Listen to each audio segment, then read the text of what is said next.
ये जो प्रेस वार्ता आज मैं संबोधित कर रहा हूं उसमें वर्चुअली जुड़ने और जो लोग कैमरे के साथ आए हैं मेरे पत्रकार बंधुओं को मैं बहुत धन्यवाद दूंगा। ये प्रेस वार्ता आज बहुत महत्वपूर्ण प्रेस वार्ता है क्योंकि 3 मुद्दों को यहां पर मैं समझाने का प्रयास करूंगा। जिस प्रकार से विगत कुछ दिनों से खास करके आम आदमी पार्टी के जो नेता हैं और कुछ और नेता हैं कांग्रेस, राहुल गांधी, वो एक भ्रम की स्थिति उत्पन्न करने की कोशिश कर रहे हैं, खास करके वैक्सीन को लेकर, टीका को लेकर। उस पर कहीं न कहीं आज तथ्य रखने की आवश्यकता है। 3 विषयों को मैं स्पर्श करूंगा। I will be touching 3 points. Number 1, ये जो भ्रम फैलाया जा रहा है कि अपने बच्चों को हिंदुस्तान ने टीका नहीं दिया और 6.5 करोड़ टीके जो हैं एक्सपोर्ट कर दिया, विदेशों को दे दिया, इस विषय पर जो हकीकत है मैं आज पटल पर रखूंगा। दूसरा विषय यहां बार बार पूछा जा रहा है और कहा जा रहा है कि कंपल्सरी लाइसेंसिंग, आखिरकार ऐसा क्यों नहीं करते हैं कि कंपल्सरी लाइसेंसिंग कर दी जाए और बाकी सारी कंपनियों को कहा जाए कि वो भी वैक्सीन मैन्युफैक्चर करें। इससे बहुत वैक्सीन मैन्युफैक्चर होगा और सुविधा हो जाएगी। और अगर केजरीवाल जी के शब्दों में कहा जाए तो फॉर्मूला को डिक्लेयर कर देना चाहिए, उस पर भी मैं कहने वाला हूं। और तीसरा विषय, आम आदमी पार्टी के ये जो चिट्ठी खेल हो रहा है और जिस प्रकार का झूठ वो बोल रहे हैं वैक्सीन को लेकर, उस पर भी खुलासा करूंगा।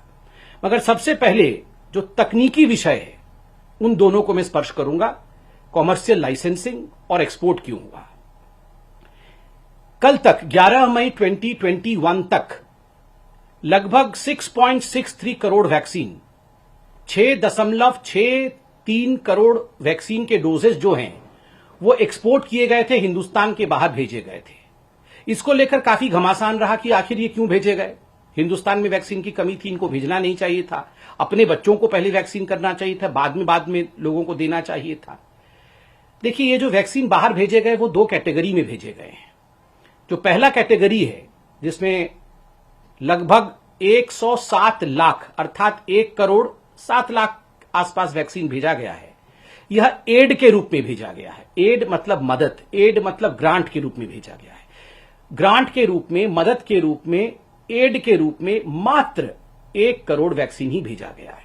बाकी जो वैक्सीन भेजी गई है, 84% जो वैक्सीन भेजी गई है, लगभग 5 करोड़ से अधिक, वो लायबिलिटी के रूप में भेजी गई है, जो आपको करना ही था। चाहे हमारी सरकार होती, चाहे किसी की भी सरकार होती, उसको वो क्वांटिटी भेजना ही था क्योंकि वो लायबिलिटी है। वो किस प्रकार से लायबिलिटी है और एड किसको हमने दिया है, आज मैं इसको एक्सप्लेन करने वाला हूं। आप सब ध्यान से सुने। जहां तक एड का सवाल है, हमने लगभग, जैसा मैंने कहा, 107 लाख, 1 करोड़ और कुछ वैक्सीन हमने बाहर भेजे हैं। किसको मुख्यतः हमने एड दिया? हमने एड दिया है अपने नेबरिंग 7 देशों को। जो हमारे देश के आसपास जो 7 देश हैं, जो 7 मुल्क हैं, जो हमारे नेबर्स हैं, उनको हमने एड दिया। और कितना एड दिया? 78.5 लाख डोजेस। इन 1 करोड़ से थोड़े अधिक जो डोजेस हमने एड के रूप में दिए, उसमें 78 लाख डोजेस हमने अपने देश के आसपास के देशों को दिया। उस पर भी आप सवाल खड़ा कर सकते थे कि क्या आवश्यकता है बांग्लादेश को देना, क्या आवश्यकता है बाकी देशों को देना। देखिए, ये डिप्लोमेसी नहीं है, ये डिप्लोमेसी के साथ साथ ये एपिडेमियोलॉजी भी है। कैसे एपिडेमियोलॉजी है? अगर आप अपने देश के आसपास के देशों की सुरक्षा की चिंता भी करते हैं, थोड़ी बहुत चिंता करते हैं, उनको मदद करते हैं, तो ये वायरस जो बाउंड्रीज नहीं जानता है, ये वायरस जो सरहदें नहीं जानता है, आप अपने देश और अपने देश के जो बाउंड्री वाले स्टेट्स हैं उनको भी प्रोटेक्ट करते हैं। तो स्वाभाविक रूप से ये एड, ये जो ग्रांट है, केवल 1 करोड़ वैक्सीन डोजेस का ये बनता था। दूसरा है जो एड में मैंने कहा 107 लाख, 1 करोड़ समथिंग, 78 तो हमने इनको दिया। बाकी 2 लाख डोजेस हमने किसको दिए? हमने United nation peace keeping force, जो संयुक्त राष्ट्र का पीस कीपिंग फोर्स होता है, हमने उसको दिया है। संयुक्त राष्ट्र के पीस कीपिंग फोर्स को क्यों दिया? आपको जान के खुशी भी होगी और आपको जान के आश्चर्य भी होगा कि किस प्रकार का भ्रम फैलाया गया। 6600 इंडियन सोल्जर्स जो हैं, जो हिंदुस्तान के जवान हैं, वो आज सरहद से दूर, हमारे देश के सरहद से दूर संयुक्त राष्ट्र के लिए और पीस कीपिंग के लिए काम कर रहे हैं। वो भिन्न भिन्न देशों में प्लेस्ड है। अगर हमने पीस कीपिंग फोर्स को 2 लाख डोजेस दिया था, तो अपने जवानों को किस तरह दोनों डोजेस लग सके, हमारे जवान जो हमारे देश से बाहर रह के भी हमारे देश के हितों की रक्षा कर रहे हैं, उनको कैसे प्रोटेक्ट कर सके उसके लिए वो डोज दिए थे। क्या ये गलत है? हम नहीं मानते हैं ये गलत है। अब आते हैं, ये जो एड दिया गया, ये कुल मिलाकर जितना भी हमारा एक्सपोर्ट हुआ उसका 16% था, अर्थात लगभग 1 करोड़ डोजेस। बाकी जो 5.5 करोड़ डोजेस हैं, लगभग 84% जो है, वो क्यों बाहर भेजा गया? वो एड नहीं है, वो ग्रांट नहीं है, वो कोई सहायता नहीं है, वो लायबिलिटी है, वो कंपल्शन है। 2 प्रकार की लायबिलिटीज होती हैं, एक है कॉमर्शियल लायबिलिटी और दूसरा है लाइसेंसिंग लायबिलिटी। कॉमर्शियल लायबिलिटी क्या है? कॉमर्शियल लायबिलिटी है ये 2 कंपनी भारत की जो भारत में मैन्युफैक्चर कर रही हैं वैक्सीन, कोविशील्ड की सीरम इंस्टीट्यूट ऑफ इंडिया और कोवैक्सीन की भारत बायोटेक। इन्होंने पहले से ही कुछ अरेंजमेंट देश के बाहर बुकिंग्स ली थी और कुछ एडवांस पेमेंट लिया था। और जिन देशों से ये रॉ मटेरियल लाते हैं, आप देखिए कोई भी वैक्सीन बनता है, कोई भी उत्पाद बनता है, उसके लिए रॉ मटेरियल की आवश्यकता है। जिन देशों से ये कंपनीज रॉ मटेरियल लेते हैं, उन देशों के साथ बैठ करके रॉ मटेरियल लेते समय इन्होंने कुछ करार साइन किए थे कि ठीक है, आपसे हम रॉ मटेरियल लेंगे, बदले में हम आपको कुछ वैक्सीन बुकिंग के लिए अलाउ करेंगे, अर्थात हम पेमेंट लेंगे, एडवांस पेमेंट लेंगे, मुफ्त में नहीं देंगे, और बुकिंग करके आपको वो जो उत्पाद निकलेगा रॉ मटेरियल से वो पहुंचाएंगे। ये तो कॉमर्शियल लायबिलिटी है। आप रॉ मटेरियल ले रहे हैं, बदले में पैसा लेकर के आप उनको वैक्सीन दे रहे हैं, ये अनिवार्य है। ये किसी की भी सरकार हो, ये जो हस्ताक्षर आप करते हैं, जो कंपनीज हस्ताक्षर करती है, जो एडवांस पेमेंट लेती है, उसके एवज में उनको देना ही पड़ेगा। दूसरा जो लायबिलिटी है, दूसरी लायबिलिटी है आपकी लाइसेंसिंग लायबिलिटी। लाइसेंसिंग लायबिलिटी होती है केवल SII serum institute of India के कोविशील्ड के लिए, कोवैक्सीन के लिए नहीं है, क्योंकि कोवैक्सीन भारत का ही कंपनी है और भारत बायोटेक भारत में ही मैन्युफैक्चर करती है, इसलिए उसका लाइसेंस बाहर से नहीं आया है। कोविशील्ड के लिए जो SII ने लाइसेंस लिया है वो एस्ट्राजेनिका से लिया है, ऑक्सफर्ड का लाइसेंस है। तो स्वाभाविक रूप से जब ये लाइसेंस बाहर से आता है तो आपको बाहर कुछ भेजना पड़ता है। क्यों भेजना पड़ता है? कि WHO कोवैक्स फैसिलिटी बनी है, संयुक्त राष्ट्र की जो WHO है, वर्ल्ड हेल्थ ऑर्गेनाइजेशन, इसकी एक कोवैक्स फैसिलिटी बनी हुई है और भारत ने 30% अपना वैक्सीन लाइसेंसिंग लायबिलिटी के अंतर्गत कोवैक्स फैसिलिटी को भेजा WHO में। क्यों भेजा? जब पूरे विश्व में हाहाकार मचा हुआ था कोरोना को लेकर, अभी भी मचा हुआ है, और वैक्सीन को लेकर किस प्रकार वैक्सीन को मैन्युफैक्चर करना है, उसमें कोऑपरेशन कैसे रहेगा, सभी देश मिलकर कैसे करेंगे, तो एक कोवैक्स फैसिलिटी WHO में बनाई गई और सभी देशों ने उसमें करार हस्ताक्षर किया, एक करार साइन किया कि ठीक है, हम भी इसके हिस्से बनेंगे, रॉ मटेरियल इत्यादि हम लेंगे, बदले में हम अफोर्डेबल प्राइस में WHO के कोवैक्स फैसिलिटी को भी कुछ वैक्सीन सप्लाई करेंगे, जिसके बदले में WHO हमें लाइसेंस इत्यादि देगी, WHO रॉ मटेरियल के लिए हमें मदद करेगी।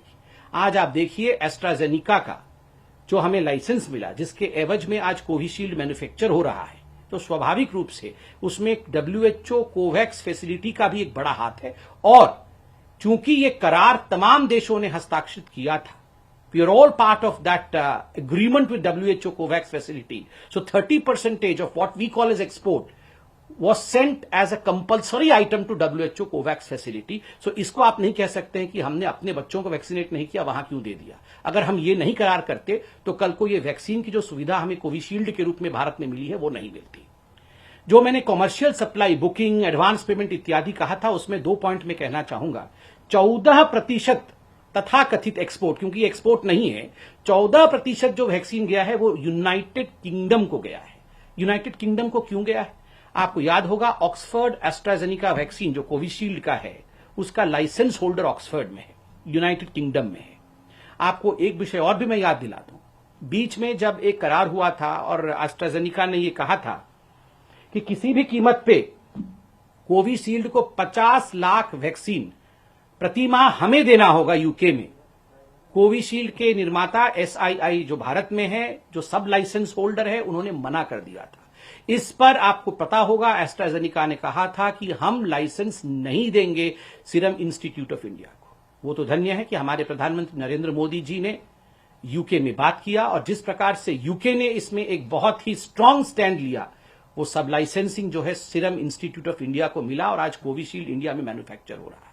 तो यह कहना कि यूके को आपने क्यों दिया, उसका मैंने वैज्ञानिक दृष्टिकोण समझाया। 12.5% अर्थात एक छोटा सा जो वैक्सीन का कैशमेंट है वो सऊदी अरब गया कॉमर्शियल एडवांस बुकिंग के माध्यम से और पेमेंट के माध्यम से। और आपको पता होगा सऊदी अरब में जो भारत के डायस्पोरा है वो काफी बड़े तादाद में रहते हैं और उन सब को जो हमारे भारतीय भाई बहन सऊदी अरब में हैं उनको दोनों डोजेस मुफ्त में सऊदी अरब लगा रही है। क्या हमारा ये जिम्मा नहीं है? हमने पेमेंट में दिया है, बुकिंग लेके इन दोनों कंपनियों ने दिया है, मगर जिस प्रकार का भ्रम पूरे हिंदुस्तान में फैलाया जा रहा है कि मुफ्त में हिंदुस्तान की सरकार ने 6.5 करोड़ डोजेस जो हैं वो एक्सपोर्ट कर दिए, वो बाहर भेज दिए, मुझे लगता है आज इसकी सच्चाई आप सबके सामने आई है। और मुझे दुख के साथ कहना पड़ रहा है कि जो लोग इन विषयों को समझते हैं वो भ्रम फैला रहे हैं। आज के इस ग्लोबल विलेज में कोई भी देश एक द्वीप के रूप में, एक छोटे से आइलैंड के रूप में नहीं रह सकता है। In this global arena, in this global era, no country can exist as an island in itself. There has to be cooperative globalization as well. ये एक विषय आपका एक्सपोर्ट को लेकर था। दूसरा विषय जो कुछ दिनों से जो ऑपोजिशन पार्टी के लोग भ्रम फैलाने की कोशिश कर रहे हैं कि भारत की सरकार कंपल्सरी लाइसेंसिंग क्यों नहीं कर देती है। और केजरीवाल जी, मनीष सिसोदिया जी 3 दिन से लोगों को ये बोल रहे हैं कि फॉर्मूला हमें दे दो, फॉर्मूला हमें दे दो।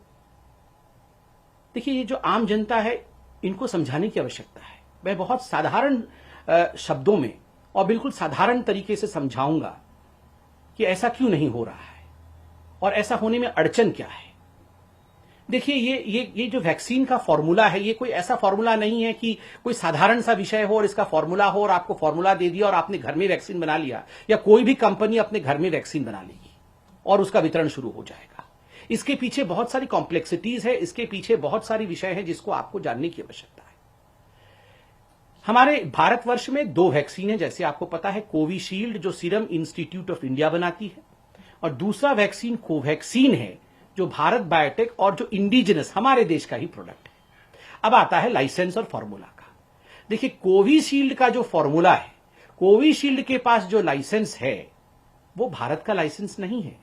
मैं आपको बता दूं और पहले भी बताया था, एस्ट्राजेनिका ऑक्सफोर्ड एस्ट्राजेनिका के पास इसका लाइसेंस है। एस्ट्राजेनिका लाइसेंस होल्डिंग अथॉरिटी है।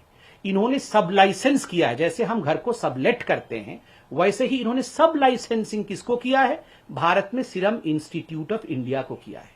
क्या सीरम इंस्टीट्यूट ऑफ इंडिया अगर चाहे तो इस फॉर्मूला को, इस कॉन्ट्रैक्ट को, इस लाइसेंस को किसी और कंपनी को दे सकती है क्या?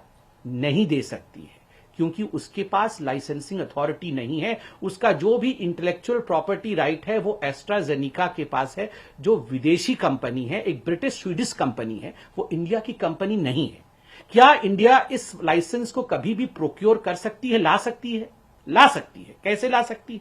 अगर WHO में, अगर यूनाइटेड नेशन में हम जाएं, संयुक्त राष्ट्र में जाए, एक ट्रिप्स की संधि होती है। ये संधि ट्रिप्स की जो होती है ये लाइसेंसिंग के इंटेलेक्चुअल प्रॉपर्टी को लेकर होती है। अगर इस ट्रिप्स के संधि में किसी प्रकार से परिवर्तन किया जाए और पूरा विश्व और संयुक्त राष्ट्र कहे कि जो देश इसमें सम्मिलित हैं वो तैयार हो जाएं कि हां हम तैयार हैं टू वेव ऑफ ट्रिप्स, चलिए जो डेवलपिंग और अंडर डेवलप्ड कंट्रीज हैं उनको भी हम ये लाइसेंस देंगे, तो बिल्कुल हमारे देश में भी ये लाइसेंस आ सकता है।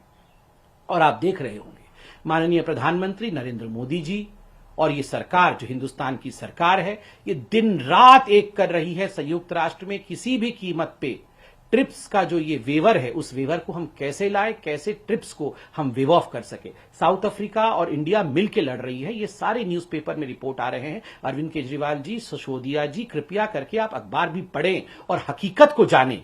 अगर ट्रिप्स हट जाएगा तो हम लाइसेंस को, जो आप फॉर्मूला दे दीजिए, फॉर्मूला दे दीजिए कहते हैं, इस फॉर्मूला को SII दे सकेगी। अब रहा कोवैक्सीन। कोवैक्सीन के लिए कोई ट्रिप्स की आवश्यकता नहीं है। ये तो भारत बायोटेक जो है वो बनाती है, मतलब इंडिया की कंपनी है। लाइसेंस तो हमारे पास है और सबसे बड़ी बात है ICMR ने भारत बायोटेक के साथ मिलकर ये वैक्सीन बनाई है। तो क्या ICMR ये लाइसेंस दे सकती है? क्या हम इस फॉर्मूला को डिक्लेयर कर सकते हैं? बिल्कुल कर सकते हैं। तो अड़चन कहां है? अड़चन यहां है कि देखिए, ये जो कोवैक्सीन है ये एक लिविंग वायरस को मार करके उसके बाद में, साधारण शब्दों में ताकि आम जनता समझ सके, एक लिविंग वायरस को मार करके होल वायरस वैक्सीन प्रिपेयर होता है।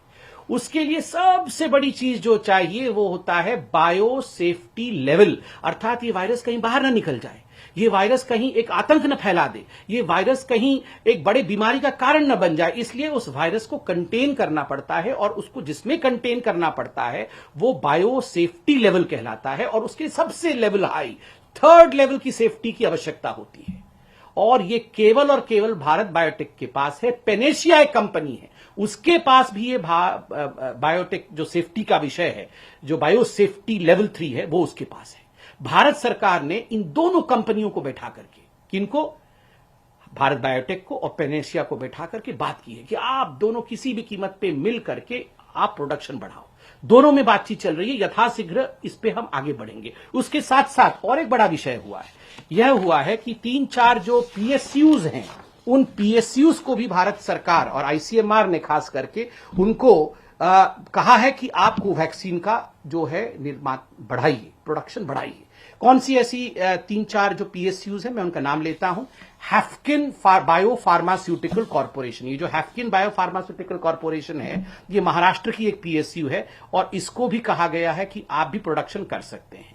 इंडियन इम्यूनोलॉजिकल लिमिटेड, ये नेशनल डायरी डेवलपमेंट बोर्ड का एक हिस्सा है, और इसको भी भारत सरकार ने कहा है कि आप भी कोवैक्सीन बनाइए। साथ ही Bharat Immunologicals and Biologicals Limited, इसको भी भारत की सरकार ने कहा है आप भी कोवैक्सीन बनाइए। और मैं एक प्रवक्ता के नाते कह सकता हूं, मैं सरकार में नहीं हूं, मैं अभी कुछ बड़े अखबारों में 2-3 दिन पहले पढ़ रहा था, ये आधिकारिक नहीं है मगर सोर्सेस के माध्यम से है। मैं एक आम व्यक्ति के नाते ये कहना चाहूंगा, सोर्सेस के माध्यम से अखबारों में छपा है, आप पढ़ सकते हैं कि ICMR is ready to offer Covaxin know how to other firms. जो आईसीएमआर है, जिसके पास ये फॉर्मूला है, जो लाइसेंस है, ये आईसीएमआर कुछ फर्म्स के साथ बातचीत कर रही है कि आप चाहें तो आप हमसे ये फॉर्मूला लें, आप बनाएं।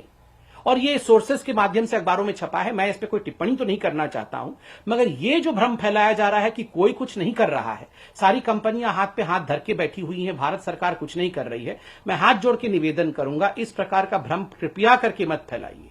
लोग रातों को सो नहीं रहे हैं, सारी इंस्टीट्यूट्स दिन रात लगी हुई हैं, किस प्रकार से एक भी हिंदुस्तानी को किसी प्रकार से आंच ना आए, किस प्रकार से वैक्सीनेशन बढ़े, इसमें हर कोई लगा हुआ है।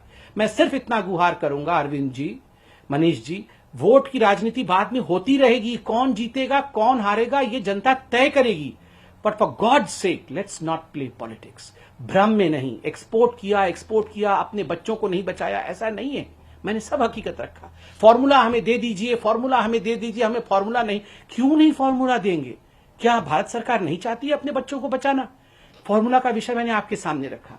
और मनीष जी, आपने चंद मिनटों पहले कुछ प्रेस कॉन्फ्रेंस किया था, आपने कहा कि आपने तो ऑर्डर प्लेस किया। आप 4 दिन से कह रहे हैं कि आपने ऑर्डर प्लेस किया, मगर भारत बायोटेक वालों ने आपको कोवैक्सीन नहीं दिया, कोविशील्ड वालों ने आपको कोविशील्ड नहीं दिया। ऐसी बात नहीं है। और आपने 3 दिन पहले यह भी कहा कि आपको केवल केंद्र सरकार ने, एक चिट्ठी भी दिखाया कि केंद्र सरकार ने मात्र 3.5 लाख वैक्सीन देने की बात कही। मैं 2 चिट्ठी आप ही द्वारा ट्वीट किए हुए 2 चिट्ठी लेकर बैठा हूं। इस चिट्ठी में जो 26 अप्रैल की है, दोनों चिट्ठियां 26 अप्रैल की है, आप देख सकते हैं। मैंने पिछली बार भी कहा था, 26 अप्रैल को आके अरविंद केजरीवाल जी ने कहा था हमने 1,34,00,000 वैक्सीन का ऑर्डर प्लेस कर दिया है। आप इसमें सेकंड पैराग्राफ में देख सकते हैं, मैं पढ़ देता हूं। Under the provisions of the A4 strategy, health and family welfare department, government of NCT Delhi is planning to procure 67 lakh doses of Covishield for this purpose. और ये कोविशील्ड के लिए चिट्ठी लिखा था, और उसी दिन उन्होंने कोवैक्सीन वालों को चिट्ठी लिखा था, और उसमें भी लिखा था planning to procure 67 lakh doses of Covaxin. दोनों चिट्ठियों को मैं दिखा रहा हूं, कृपया करके देखिए, दोनों में लिखा हुआ है planning to procure. There is a difference between planning and placing. Planning to procure is not equal to placing an order. आप प्लान कर रहे हैं, मन में सोच रहे हैं कि मैं भविष्य में ऑर्डर दूंगा, वो ऑर्डर देने के बराबर नहीं है अरविंद केजरीवाल जी। और आज जो मनीष सिसोदिया जी ने कहा कि भारत बायोटेक का एक चिट्ठी आया हुआ है, उस चिट्ठी में भारत बायोटेक खुद ही लिखती है, we acknowledge with thanks receipt of your letter dated 7th May 21 regarding supply of Covaxin, we appreciate your interest in procuring. मतलब आपने हमें कहा कि आपने 26 तारीख से प्लान किया, मन बनाया, और उसके बाद आपने चिट्ठी लिखी 7 मई को, जवाब मिला 11 मई को, और चिट्ठी भी 7 मई को क्या लिखा? हमारा इंटरेस्ट है, हमारे मन में इच्छा है कि हम खरीदें। इच्छा से नहीं होती है, नेगोशिएशन के कुछ फंडे होते हैं। मुझे कष्ट हो रहा है ये कहते हुए। नेगोशिएशन में एडवांस पेमेंट करना होता है, जो आपने खुद माना है कि आपने एडवांस पेमेंट नहीं किया है। नेगोशिएशन में आपको ऑर्डर प्लेस करना होता है, you have to place the order कि हमें इतना वैक्सीन चाहिए और वो ऑर्डर इस प्रकार से है, इसका इतना अमाउंट हम पार्ट पेमेंट अभी करेंगे या फुल पेमेंट अभी करेंगे। इस प्रकार से ऑर्डर प्लेस होते हैं, जो आपने नहीं किया।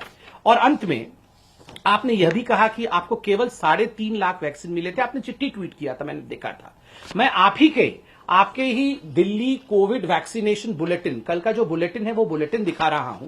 आप सब देख सकते हैं, उस बुलेटिन में लिखा हुआ है Covid vaccine state supply for age 18 to 44 years. ये 18 से 44 ईयर्स के बीच का है। और vaccine doses receive till date, Covaxin 1.5 lakh, Covishield 4 lakh, total 5.5 lakh. मैंने ही बताया था उस दिन 5.5 लाख, ठीक है। और उसके बाद नीचे क्या लिखते हैं? 2,67,690 doses of Covishield vaccine for 18 to 44 years category expected to arrive by today. मतलब कल ही लगभग 3 लाख वैक्सीन कल ही आ रही थी। तो 8 लाख वैक्सीन की तो यहां हिसाब तो आप खुद ही 8 लाख वैक्सीन का दे रहे हैं, और बात आप कर रहे हैं 3 लाख वैक्सीन की। तो 5 लाख वैक्सीन बीच से कहां चली गई? तो ये इस प्रकार से देखिए, हम हिसाब किताब में बिल्कुल नहीं पढ़ना चाहते। हम अगर कुछ कहना चाहते हैं तो केवल हाथ जोड़ के कहना चाहते हैं कि please let's not have politics in all this. ये बहुत विश्व के लिए बहुत खराब समय है, और खराब समय में परिवार में लड़ाई नहीं, परिवार में एकाकी होनी चाहिए। नमस्कार, मैं हूं मानक गुप्ता। अगर आपको हमारा ये वीडियो पसंद आया हो तो इसे लाइक और शेयर जरूर करें, और हां, हमें सब्सक्राइब और फॉलो करना ना भूलें, ताकि आप देश और दुनिया की कोई खबर मिस ना करें। तो जुड़े रहिए हमारे साथ और देखते रहिए न्यूज़ 24।